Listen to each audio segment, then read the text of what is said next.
Hello, this is Eric from UNC Charlotte. Today, we will see the principles behind programming a distributed memory machine. A distributed memory system is a set of computing nodes with their own memory. A node cannot access the memory of another node. The different nodes work together by communicating through a network. Even though computing nodes usually have more than one computational unit, it is usually easier to think of each computing core as an independent node. The network is important to performance, but to think about these systems, it is usually easier to think of the network as completely connecting the computing nodes with dedicated network links. Even if the network is not actually structured like this, machines are typically networked to provide performance as close to that of a click as possible. And so it is easier to think of the network as connecting all the nodes with independent links. Not all nodes may be connected by a direct link. Programming middlewares will provide an abstraction layer that enable addressing and routing between each pair of nodes in a transparent way. If one need to squeeze all the performance from the machine, we would need to account for the precise topology of the network. But in general, it is not necessary. At the bottom of the stack, all distributed memory systems are programmed using some message passing middleware. Basic socket programming over TCP/IP would be a message passing library. But in general, they use something a bit more abstract. MPI is a message passing library that is used to program most clusters. It is used to write computational applications and data science applications. It provides a programming environment that is independent from the architecture of the machine and independent from the topology of the machine.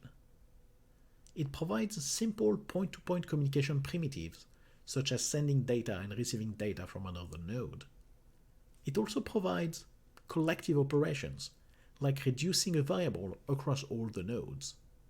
These operations are optimized for the precise machine MPI is running on.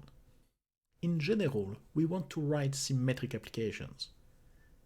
These are applications where all the nodes are executing the same code at the same time. The only difference between the nodes are the rank of the node, their node IDs, and the data they run the code on. Asymmetric applications are written by programming the behavior of each node individually. That way, you can have some nodes for different pieces of the application, some for database, some for I/O, some nodes for heavy processing. Asymmetric applications can seem easier to write at first, but they involve making sure that all interfaces between all the components are following the right protocols.